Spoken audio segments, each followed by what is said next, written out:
মোটা দাগে বলতে হয় যে টি-20 খেলার মতো যেরকম প্লেয়ার বের হওয়ার দরকার ছিল, আমরা বিপিএলের মতো একটা আসর থেকে আসলে সেরকম প্লেয়ার বের করতে পারি না। যেটা করা উচিত ছিল, টি-20 ক্রিকেটটা কিন্তু আমরা শুরু থেকেই খেলছি। আমরা 2007-এর ওয়ার্ল্ড কাপ থেকেই কিন্তু আমাদের টি-20 স্কোয়াড নিয়মিত খেলছে দেশে বিদেশে। কিন্তু টি-20 মানসিকতার যে একটা ব্যাপার আছে, সেই মানসিকতাটা নিয়ে কিন্তু যেরকম প্লেয়ার বের হওয়া দরকার ছিল সেরকম প্লেয়ার আমরা বের করতে ব্যর্থ হয়েছি। মূলত একটাই কারণ আমি বলবো, যে সেটা হচ্ছে যে ঘরোয়া টি-20 বিপিএল ছাড়া কোনো টুর্নামেন্ট নাই। এবং শুধু ঢাকায় কেন, দেশের আর কোনো জায়গাতেও কোনো টি-20 টুর্নামেন্ট খেলা হয় না। যে বিভাগীয় শহরগুলো আছে সেখানেও কিন্তু কোনো টি-20 টুর্নামেন্ট খেলা হয় না। এখন আপনি যদি টুর্নামেন্ট না খেলেন, আপনি যদি ঘরোয়া ক্রিকেটে যদি আপনার ঘরোয়া ক্রিকেট সূচিতে যদি টি-20 টুর্নামেন্ট না থাকে, শুধু এক বিপিএল দিয়ে, বিপিএলে তো বাইরের প্লেয়াররাই বেশি প্রাধান্য বিস্তার করে খেলে, আমাদের প্লেয়াররা কতখানি সেখানে ইম্প্যাক্ট প্লেয়ার হিসেবে খেলার সুযোগ পায় না। তো আপনার কী করতে হবে, আপনাকে সেই জন্য ঘরোয়া ক্রিকেট সূচিতে টি-20 টুর্নামেন্ট একটা তৈরি করতে হবে, যেখানে রেগুলার আমাদের প্লেয়াররাই শুধুমাত্র সেখানে খেলার সুযোগ পাবে। তাতে করে আপনি প্লেয়ার উঠিয়ে আনতে পারবেন। এছাড়া আপনি যে আমাদের যে এই অনূর্ধ্ব-19, 17, 15 এইসব যে টুর্নামেন্টগুলো হয়, সেখানেও কিন্তু আপনি টি-20 টুর্নামেন্ট আপনাকে অন্তর্ভুক্ত করতে হবে। তাহলে কী হবে, আপনি এখন কিন্তু আমাদের 3 ফরম্যাটে ক্রিকেট খেলতে হয়: ওয়ান ডে, টি-20, টেস্ট।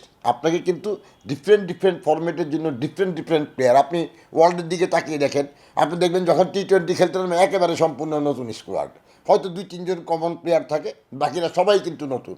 আবার ওয়ানডেতে গেলে আবার দেখা যায় আরেক চিত্র, টেস্টে গেলে দেখা যায় আরেক চিত্র। তার মানে স্পেশালাইজেশনের যে ব্যাপারগুলো আছে সেই ব্যাপারগুলো নিয়ে কাজ করতে হবে। আপনাকে স্পেশালাইজ প্লেয়ার বের করতে হবে। টি-20-র জন্য স্পেশালাইজ প্লেয়ার দরকার হবে আপনার, যারা শুধু টি-20ই খেলবে। সুতরাং এটা করতে গেলে আপনাকে ছোটোবেলা থেকেই অভ্যাসটা তৈরি করতে হবে। সুতরাং আন্ডার 13, 15, 17, 19 এইজ গ্রুপ যে টুর্নামেন্টগুলো আছে, সেখানেও কিন্তু আপনার টি-20 টুর্নামেন্ট, টি-20 খেলাটা সেখানে পাঞ্চ করতে হবে, সেখানে খেলার সুযোগ তৈরি করে দিতে হবে। পরবর্তীতে আমরা এই টিম সফর করতে পারি, টি-20 টুর্নামেন্ট দিয়ে এই টিমের সফর হতে পারে, হাই পারফরমেন্সের সফর হতে পারে, সেখানে টি-20 ম্যাচ অন্তর্ভুক্ত থাকতে পারে। এইভাবে যদি আপনি একটা বড় একটা সার্কেলে যদি টি-20 টুর্নামেন্টের খেলার আয়োজন না করেন, তাহলে আপনি প্লেয়ার পাবেন কোত্থেকে? প্লেয়ার তো আপনি শুধু ঢাকার ডোমেস্টিক একটা প্রিমিয়ার লিগ থেকে আর একটা বিপিএল থেকে তো আপনি টি-20 টুর্নামেন্টে প্লেয়ার আনতে পারবেন না। সো আমার মনে হয় যে ব্যাপারগুলো নিয়ে আসলে অনেক বড় একটা বিগ স্কেলে কাজ করা প্রয়োজন, যে আমি টি-20 প্লেয়ার কীভাবে তুলে আনবো। আপনি দেখেন ভারতে কতগুলো আইপিএলের পাশাপাশি আপনি দেখেন রাজ্যগুলোতেও কিন্তু এই প্রিমিয়ার লিগ হচ্ছে। এই বোম্বেতে হচ্ছে, এই কর্ণাটক প্রিমিয়ার লিগ হচ্ছে, আমরা পেপারে টিভিতে কিন্তু সেই খেলাগুলো দেখি। তার মানে রাজ্যগুলোতেও কিন্তু তারা টি-20 টুর্নামেন্ট খেলছে।